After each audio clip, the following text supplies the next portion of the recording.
Menjadi kaya itu tidak terjadi dalam semalam, butuh perjuangan dan proses untuk mencapainya. Halo semuanya, nama saya Michael, selamat datang di channel saya, Sikutu Buku. Kali ini saya akan membahas soal fenomena Crazy Rich dan kenapa banyak orang tergiur ingin cepat kaya. Mungkin kasus Indra Kents dan Doni Salmanan mulai menyadarkan kita pada kenyataan. Kalau pada dasarnya, untuk jadi kaya itu tidak mudah. Semua yang serba instan pada akhirnya bisa berakhir buruk. Selain itu, kita sepertinya memberikan label kalau seorang itu kaya bukan berdasarkan pada bisnis atau pekerjaannya, tapi berasal dari flexingannya di media sosial. Ini justru fenomena yang menarik. Ada sebuah ungkapan, money talks, wealth whispers.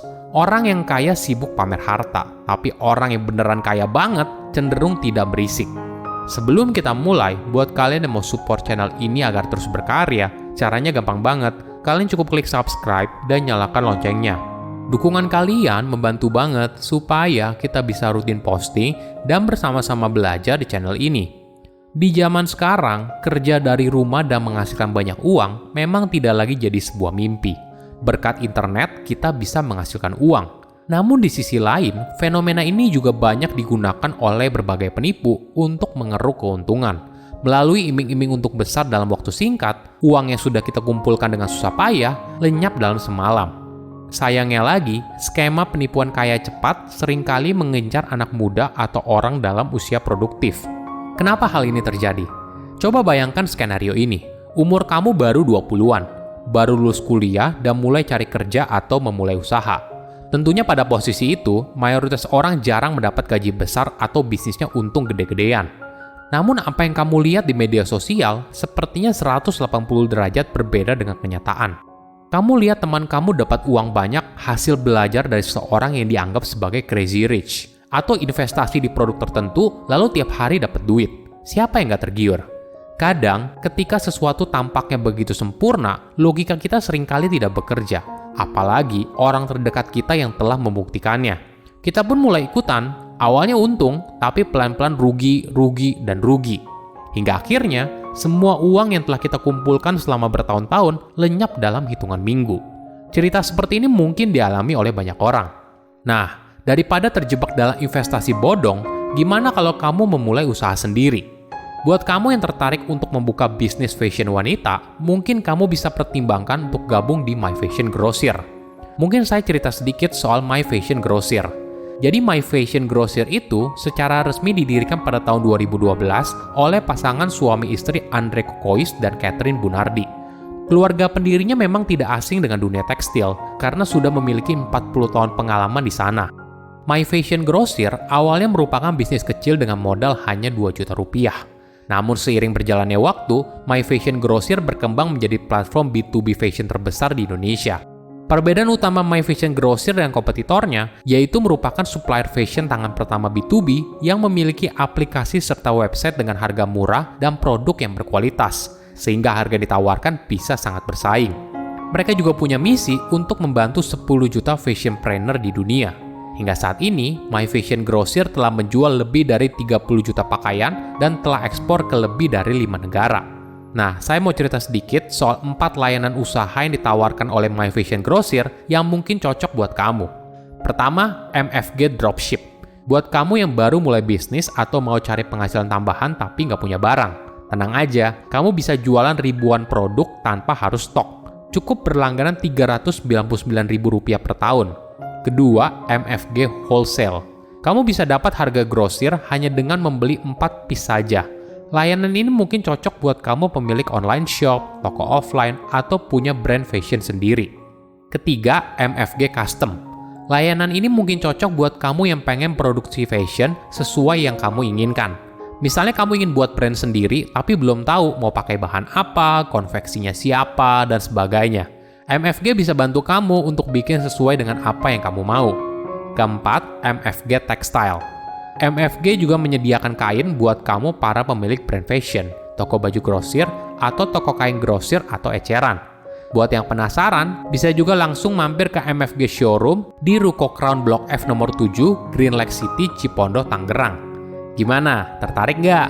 Jika kamu ingin jadi bagian dari My Fashion Grocer dengan berjualan di bidang fashion, langsung download aja aplikasi My Fashion Grocer dan pilih jenis bisnis yang sesuai dengan kebutuhan kamu.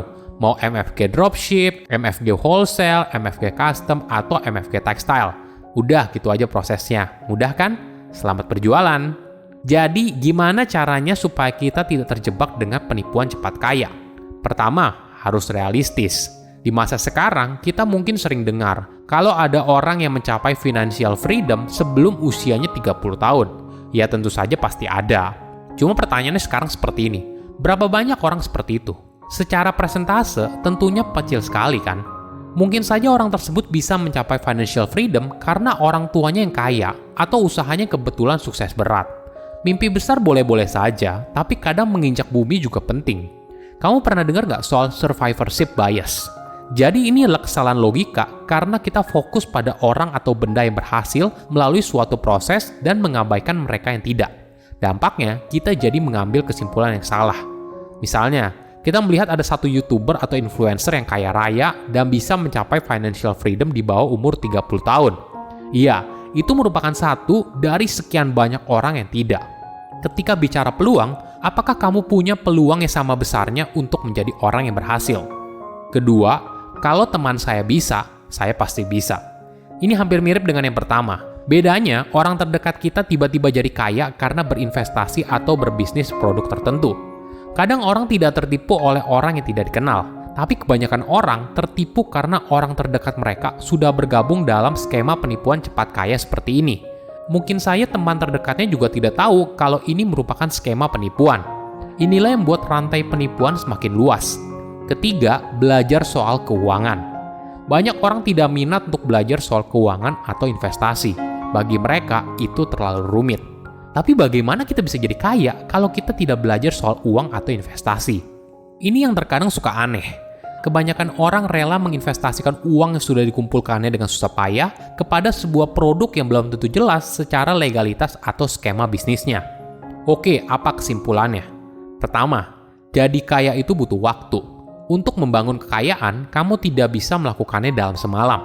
Mayoritas orang mengumpulkannya selama puluhan tahun bekerja atau membangun bisnis. Kedua, jangan terlena atas pencapaian orang lain.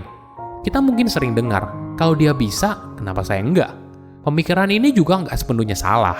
Artinya kita juga bisa mencoba melakukan hal yang sama. Namun perlu dipahami, berapa besar peluang orang tersebut untuk sukses. Apakah dari 100 orang yang melakukan hal yang sama, maka akan memberikan hasil yang sama? Probabilitas akan membuat kita menjadi orang yang lebih realistis dalam melihat pencapaian orang lain. Ketiga, ketika sesuatu terlihat begitu sempurna, mungkin saja hanya mimpi. Mungkin kamu pernah ditawarkan produk tertentu yang bisa menghasilkan uang setiap harinya. Ibaratnya kamu tinggal tidur aja, mereka yang kerja buat kamu. Coba dipikir ulang. Kalau memang bisa semudah itu, kenapa dia mau nawarin itu ke kamu? Kenapa nggak digunain aja sendiri tanpa perlu memberitahu orang lain? Pertanyaan ini mungkin saja membuat kamu menjadi sadar dan melihat sebuah tawaran apapun dengan lebih rasional. Silahkan komen di kolom komentar pelajaran apa yang kalian dapat ketika tahu informasi ini. Selain itu, komen juga mau tahu informasi apa lagi yang saya review di video berikutnya. Saya undur diri, jangan lupa subscribe channel YouTube Sikutu Buku. Bye-bye.